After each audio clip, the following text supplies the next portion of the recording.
23장 15절부터 이제 오늘 25장 19절까지 또 각가지 법규들에 대해서 말씀하고 있습니다. 그동안 쭉 우리가 생활 속에 각가지 선민다운 법규들에 대해서 공부를 해왔는데 오늘 계속해서 보도록 하겠습니다. 25장 1절부터 4절까지는 형벌제도입니다. 특별히 형벌 중에서 태형에 관한 제도를 말씀하고 있고요.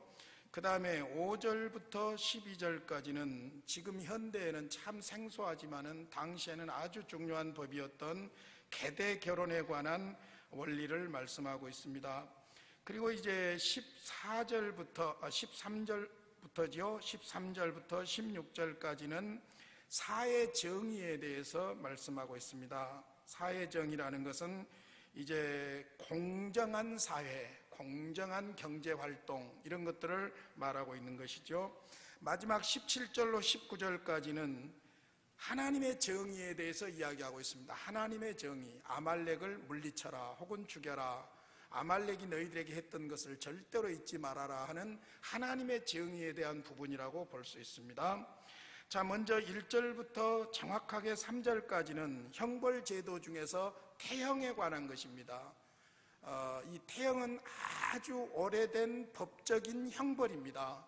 우리나라에서도 옛날에 눕혀놓고 하나요 둘이요 하고 태형을 가했던 그런 형벌들이 있지 않습니까? 그러니까 태형은 그 역사가 매우 길다고 볼 수 있습니다. 자, 자세히 보겠습니다. 사람들 사이에 시비가 생겨 재판을 청하면 재판장은 그들을 재판하여 의인은 의롭다고 악인은 정죄할 것이며, 자, 사람들 사이에 어떤 범죄 행위로 인해서 시비가 생겼을 때 첫 번째 시비를 정확하게 가리라는 것입니다. 누가? 합법적인 재판장에 의해서 시비를 정확하게 가려서 의인은 의롭다고 악인은 정죄할 것인데, 이때 이제 악인을 정죄할 때 악인에 대한 형벌에 관한 이야기예요. 악인에 대해서 형벌할 때에 여러 가지 형벌들이 있는데 그 중에 예를 들어서 태형이 있어요. 치는 형이죠. 뭐 죽이는 형도 있고 가두는 형도 있고 여러 가지가 있겠죠. 그러나 여기에서 악인에게 태형이 합당하면 재판장은 그를 엎드리게 하고 그의 앞에서 그의 죄를 따라 수를 맞추어 때리게 하라. 40까지는 때리려니와 그것을 넘지는 못할지니 만일 그것을 넘겨 매를 치면 지나치게 때리면 내가 내 형제를 경히 여기는 것이 될까 하노라. 절차는 이렇습니다.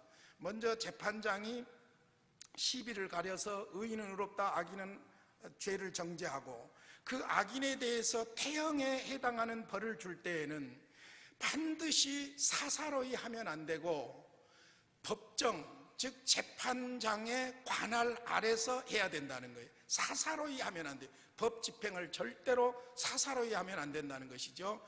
반드시 정해진 재판관에 의해서 법 집행이 되는데, 법 집행을 할 때 재판장이 어떻게 하냐면은 유대 계속되는 그 관습에 의하면은 신명기 28장 58절과 59절, 그 다음에 29장 9절을 먼저 낭독을 합니다. 한번 보실랍니까? 신명기 28장으로 한번 가보세요. 신명기 28장, 특별히 28장은 그 앞으로 공부하겠지만은 하나님의 말씀대로 순종하는 자의 복에 대해서 말씀하고 있는 부분인데요.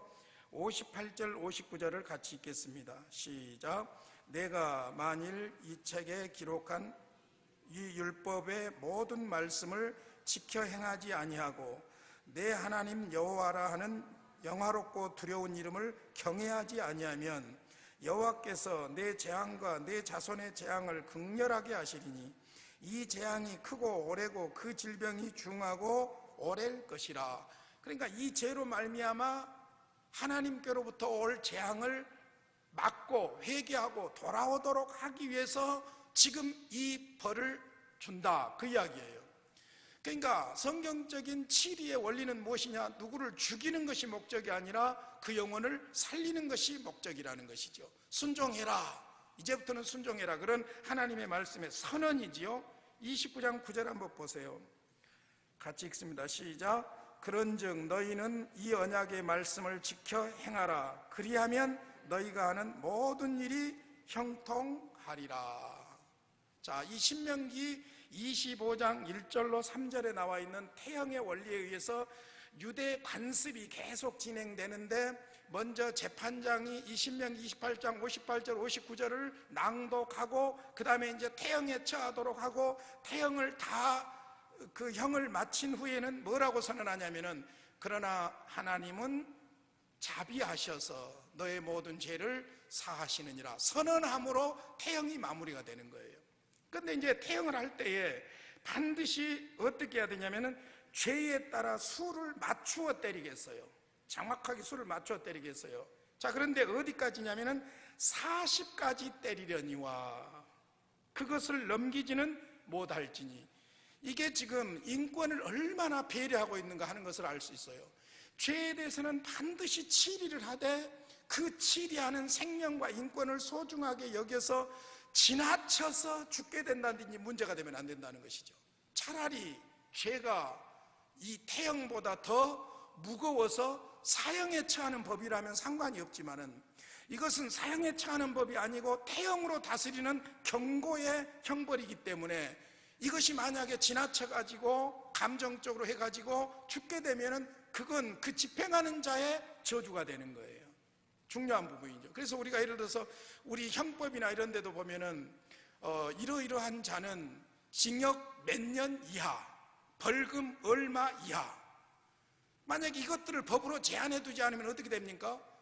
징역을 3년 살 놈을 10년, 예를 들어서 3년 이상 그래버리면 10년, 20년, 30년 마음대로 자유롭게 해버릴 수 있겠잖아요. 그러니까 한계를 정하는 거예요. 그래서 그 이상 벌하지 못하도록 인권을 이렇게 정하는 것이라고 볼 수 있죠. 그러면 왜 40일까?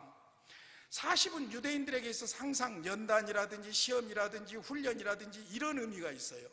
그래서 40일이 성경에서는 숫자가 아주 많이 나옵니다. 금식할 때도 40이고, 모세가 율법을 받을 때도 40일 주야였고 40일이 많이 나와요. 그러니까 40을 때리라는 말 자체가 뭐냐면은, 이제부터 이 시험, 이 연단을 통해서 다시는 이런 죄를 짓지 않도록 명심하도록 하는 그런 의미가 있다는 것이죠. 그래서 전통적인 유대인들의 이 태형법에 의하면은, 고린도후서에서 바울 사도가 40에 하나 감한 매를 몇 번 맞았다고 그러죠. 40에 하나 감한 매.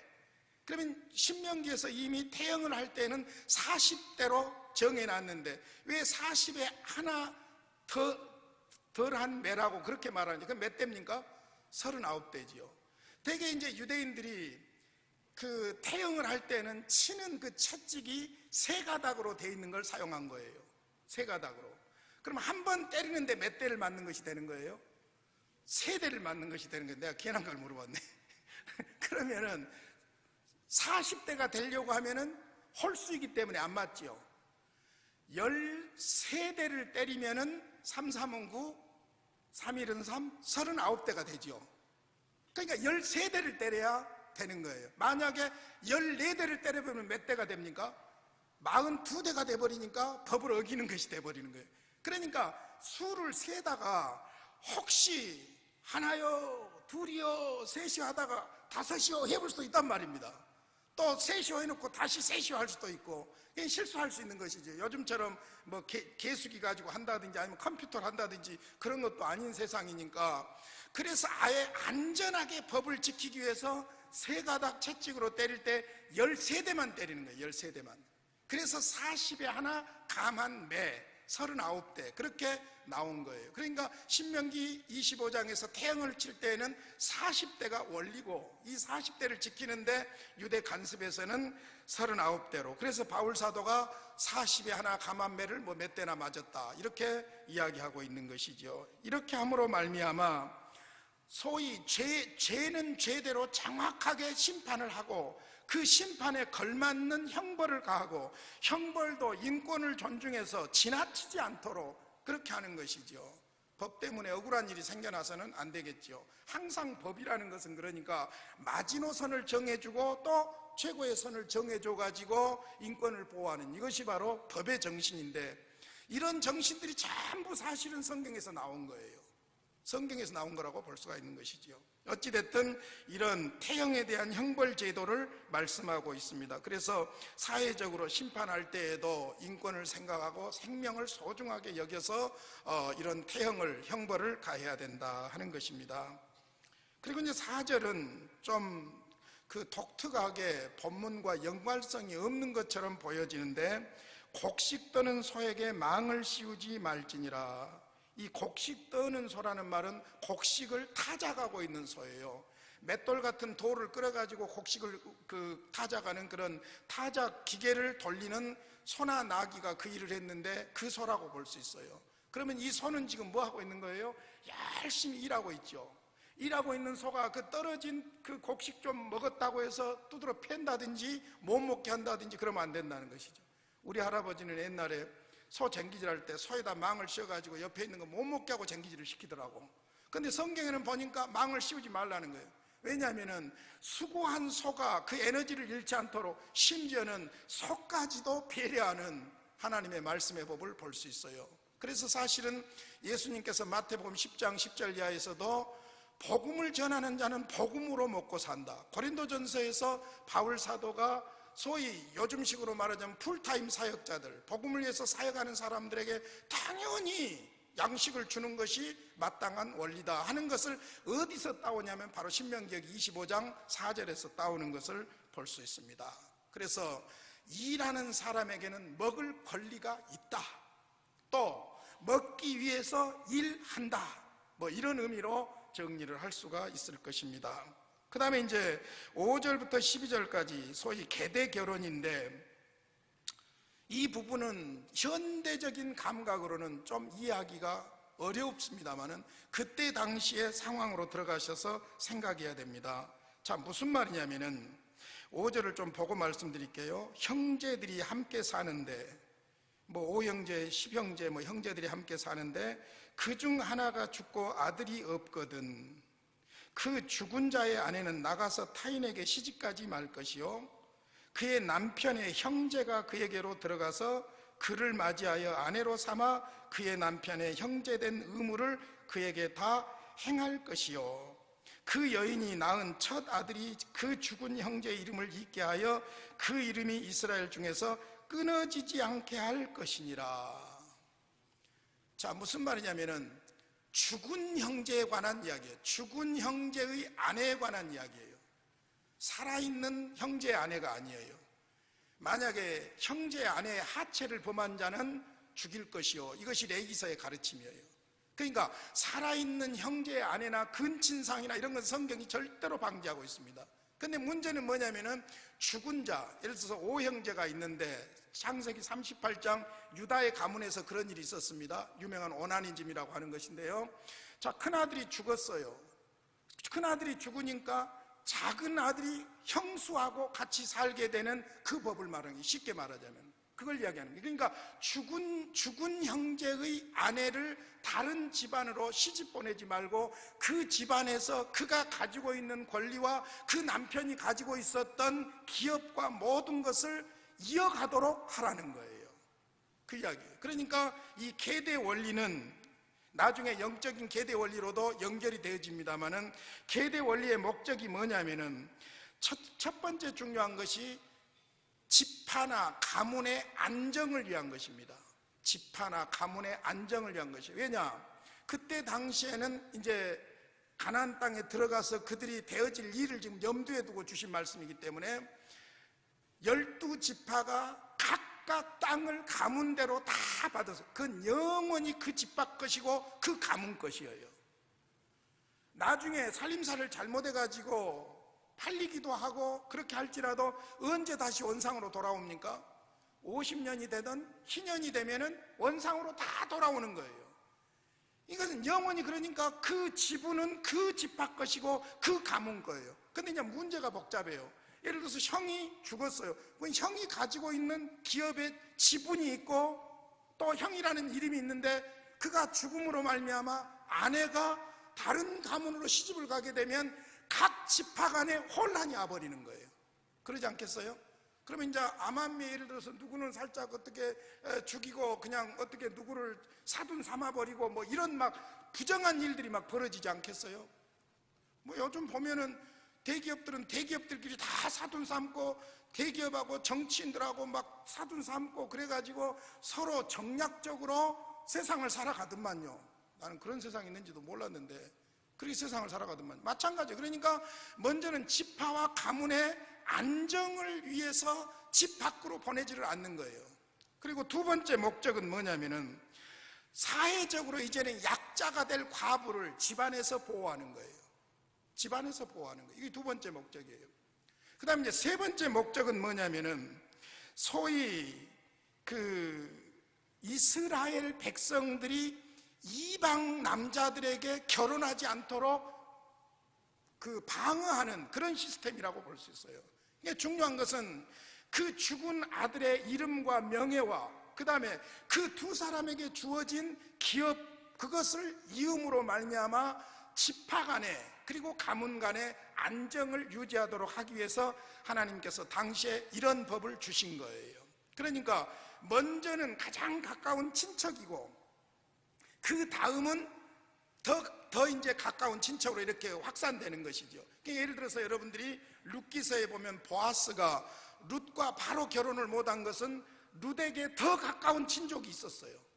그러니까 그 친족이 돈 주고 그 게대를 물을 힘이 없으니까 신발을 벗어 던지고 도망가 버리죠. 그게 여기에서 나온 거예요. 그건 좀 이따 설명을 해드릴게요. 왜 신발을 벗어서 던져야 되는가 하는 것에 대해서는 설명을 하겠습니다만, 어찌됐든 그만큼 그 가문과 그 지파의 안정을 위해서 하나님께서 당시에 이런 법을 주신 거예요.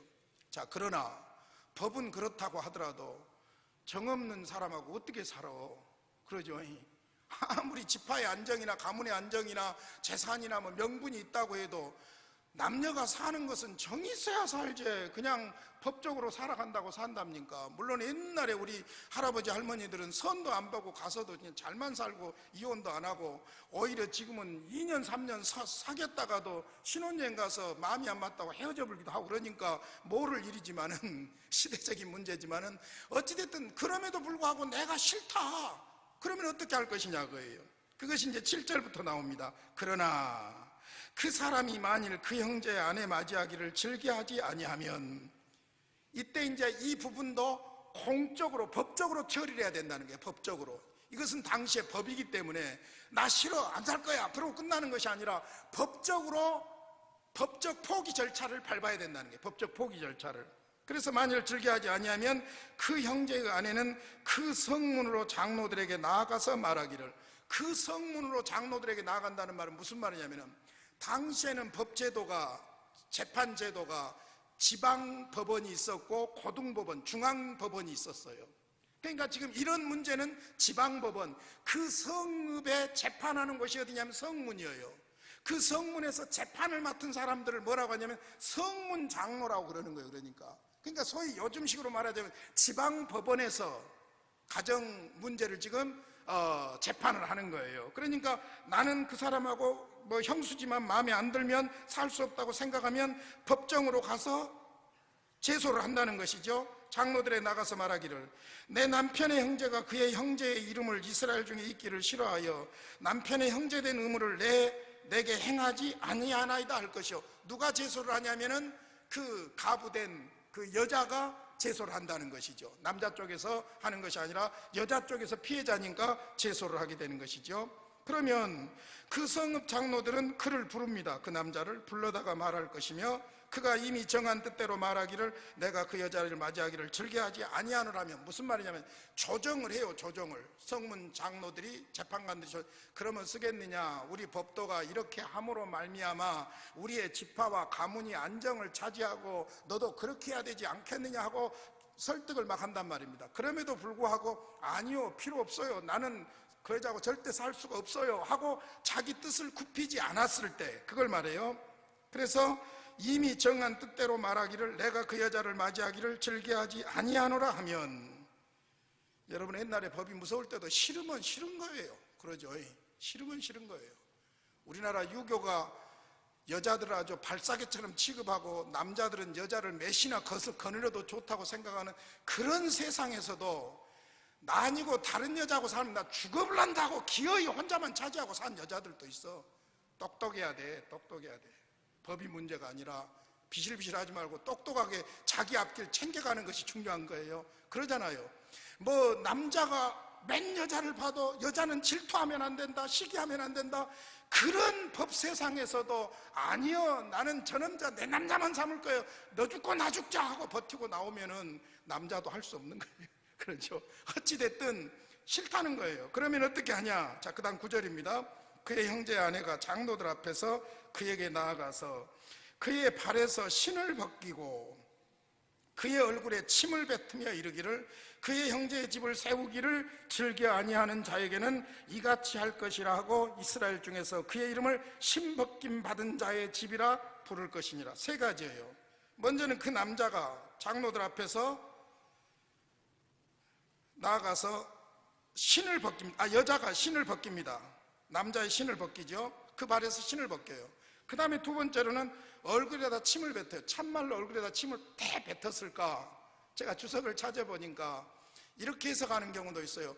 면전에서 그냥 그 결별 선언을 하는 침을 뱉는 그런 식으로 또 해석하는 경우도 있더라고요. 그러나 그렇게 하고 그 다음에 마지막에 뭐라고 하냐면 신 벗긴 받은 자의 집이라고 부른다는 거예요. 신 벗긴 받은 자의 집이라는 말은 무슨 말이냐? 하찮은 가문이다, 하찮은 집안이다, 그런 의미예요. 이것 하나 대를 무르지 못하는 그런 능력도 없는 보잘것없는 집안이다, 그렇게 낙인을 찍는 것이라는 거예요. 그럼 이제 재밌는 것은 왜 신을 벗어줘야 될까? 냄새나는 더러운 신을 왜 신을 벗길까? 이게 중요한 거예요. 그때 당시에 이제 사회적인 공증법이 무엇이었냐면은 땅을 내 것으로 삼을 때는, 요즘은 땅 문서가 있고 뭐가 있지만 그때는 그런 게 없잖아요. 가서 내가 내 발로 밟고 이건 내 것이야 하고 발로 밟으면 그게 내 것이에요. 그러니까 발로 밟는 것이 공증법이에요. 그러니까 신발을 벗어줬다는 것은 자기 소유권을 어떻게 한다는 거예요? 양도한다는 의미가 되는 거예요. 양도한다는 의미가 되는 거예요. 그러니까 이 여자에 대한 계대, 대물을 권한이 나에게 있었으나 이제 나는 그 권한을 양도합니다, 포기합니다, 그런 의미가 바로 신발을 벗는 거예요. 이해가 되시죠? 요즘 같으면 뭐 이혼 합의서를 쓴다든지 뭐 계약서를 쓴다든지 막 그러겠지만은 그때 당시에는 이것이 바로 간섭이었던 것입니다. 자, 이처럼 사회 안정을 위해서, 그 시대마다 사회 안정을 위해서, 가문의 안정을 위해서 하나님께서는 이런 법까지 구체적으로 주신 거예요. 여러분은 어떤 모습으로든지 가정과 사회 공동체와 교회 공동체가 평안하도록 그렇게 우리는 항상 긍정적으로 유지해 가야 할 줄로 믿습니다. 혼란이 오면 우리가 고통스러워지는 거예요. 그런 측면에서 하나님께서 이런 계대 원리를 주신 것입니다. 자, 그 다음에 이제 11절 12절은 듣기도 좀 남사스러운 이야기인데, 우리 집 남편하고 저 집 남편하고 싸우는데 우리 집 남편이 얻어 터지고 있으니까 가가지고 저쪽 집 남편 음낭을 확 잡아채버렸다는 이야기예요, 쉽게 말하자면. 근데 이것을 굉장히 엄하게 다루고 있습니다. 엄하게 다루고 있어요. 이것은 뭐하고 관련이 있냐면 늘 말씀드린 인격하고 생명하고 관련이 있어요. 이 음낭, 성기는 생명의 근원이에요. 거기다가 생명을 다루는 급소입니다. 급소. 요즘은 여자들이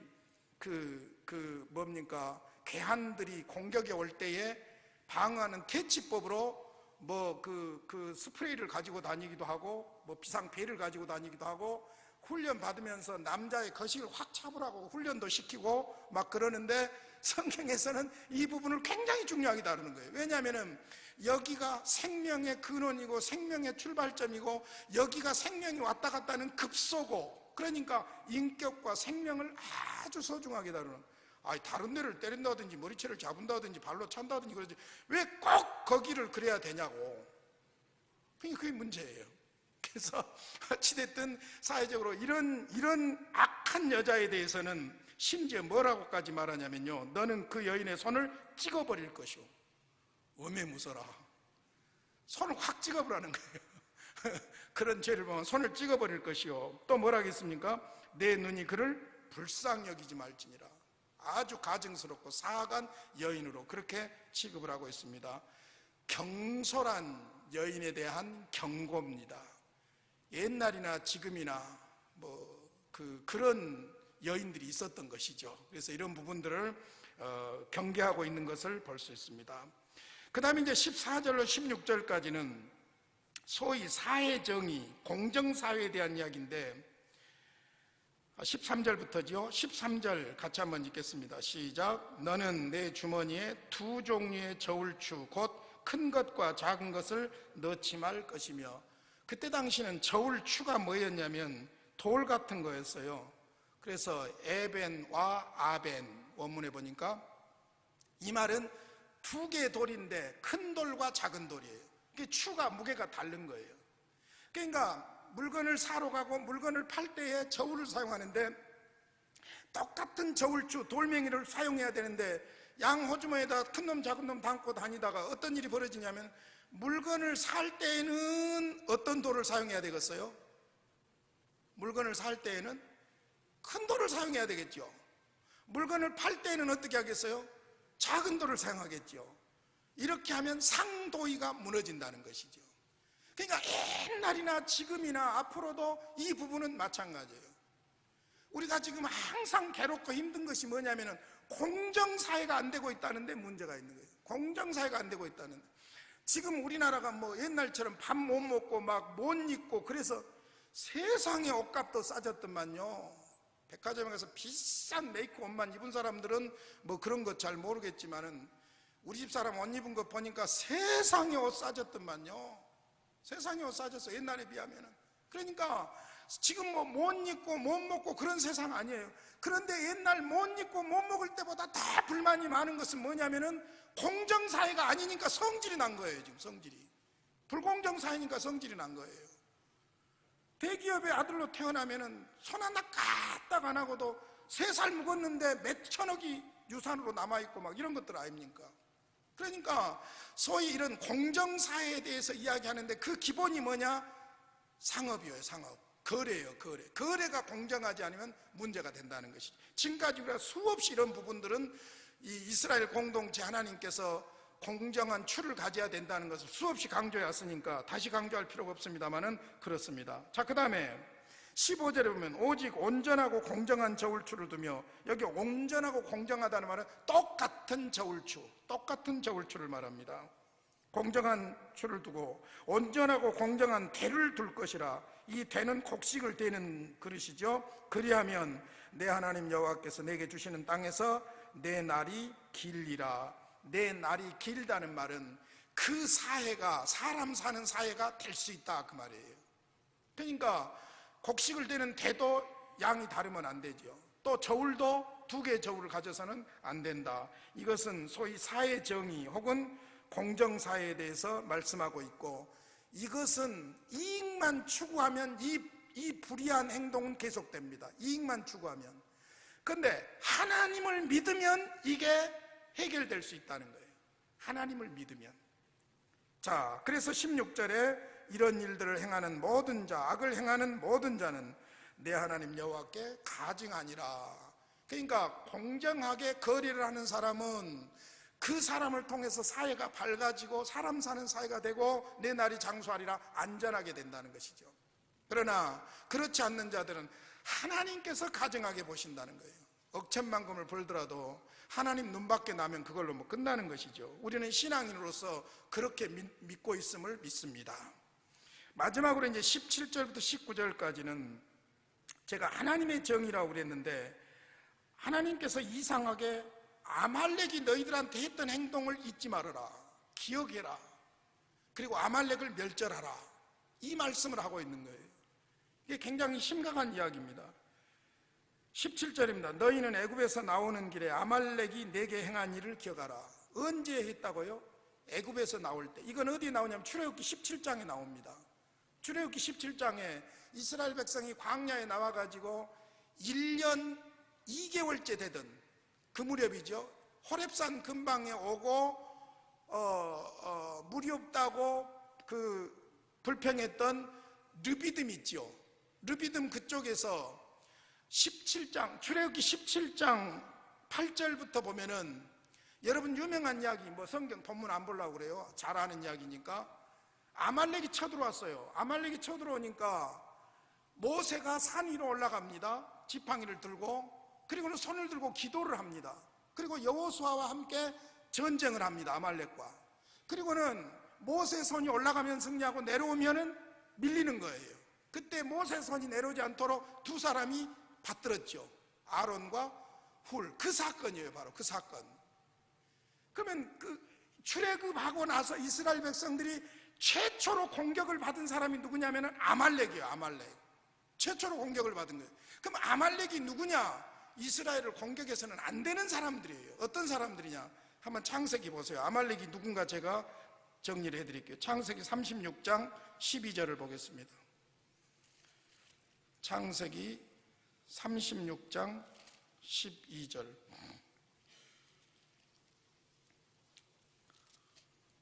창세기 36장 12절. 구약 55쪽입니다. 여러분 눈으로 확인하세요. 같이 읽겠습니다. 시작. 에서의 아들 엘리바스의 첩 딥나는 아말렉을 엘리바스에게 낳았으니 이들은 에서의 아내 아다의 자손이며. 자, 일단 에서의 아들 엘리바스가 첩 딥나를 통해서 낳은 아들이 누구냐? 아말렉이에요. 그러면 아말렉은 누구의 손자라는 거예요? 에서의 손자 아말렉의 후손들이에요.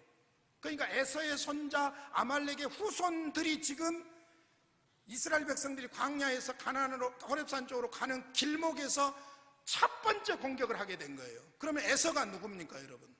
야곱의 형이지요. 그러면 지금 이스라엘 백성들은 야곱의 후손이죠. 그러면 에서니까 야곱하고 에서 사이는 사촌간이에요. 그러죠? 형제간이에요. 형제간 말하자면. 그런데 형제들인데 이스라엘 백성들이 출애굽하고 나서 광야에서 어렵고 힘들게 여행을 하고 있을 때 첫 공격을 했던 그 사건을 말하는 거예요 지금. 그러니까 17절 다시 돌아와서 25장 17절 너희는 애굽에서 나오는 길에 아말렉이 내게 행한 것을 기억하라. 그러면 아말렉의 악이 무엇인가? 곧 그들이 너를 길에서 만나 내가 피곤할 때 내 뒤에 떨어진 약한 자들을 쳤고 하나님을 두려워하지 아니하였느니라. 하나님을 두려워하지 않고 여행길에 지쳐있는 사람들을 치는데 아주 얍삽하게 칩니다. 어떻게 치냐? 뒤에서 공격을 하는 거예요. 어떤 사람들을 공격했느냐? 뒤에 처진 자들이죠. 약한 자들을 쳤고 뒤에 내 뒤에 떨어진 약한 자들을 턱 쳤고, 중요한 것은 그들은 하나님을 두려워하지 않았다는 거예요. 이미 에서의 후손들은 뭐 물어볼 것도 없는 것이니까. 그러므로 내 하나님 여호와께서 내게 기업으로 주어 차지하게 하시는 땅에서 내 하나님 여호와께서 사방에 있는 모든 적군으로부터 내게 안식을 주실 때에 너는 천하에서 아말렉에 대한 기억을 지워버리라. 이게 무슨 말이냐면요, 지금 당장은 아말렉을 없앨 수 없다는 거예요. 왜냐? 지금 신명기는 이스라엘 백성을 2세대 국민들에게 주신 메시지고, 이들이 지금 얼마 안 있으면 가야 될 때가 어디입니까? 요단강을 건너서 가나안으로 들어가야 되죠. 그럼 가나안으로 들어가는 것이 간단한 문제가 아니에요. 전쟁을 치러야 돼요. 전쟁을. 진짜 가나안 원주민들과 치러야 될 전쟁이 있어요.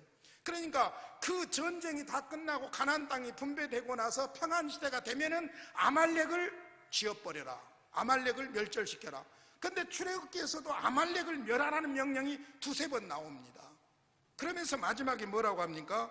너는 잊지 말지니라 그럽니다. 기억하라 17절에 그러면서 마지막에는 잊지 마라고 그럽니다.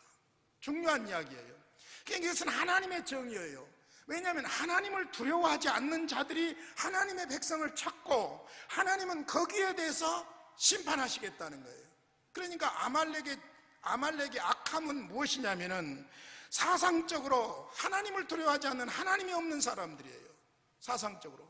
윤리적으로 그들은 악한 자들이에요. 왜냐하면 자기 동족을 치고 있기 때문이에요. 자기 동족을. 윤리적으로 악한 자들이에요.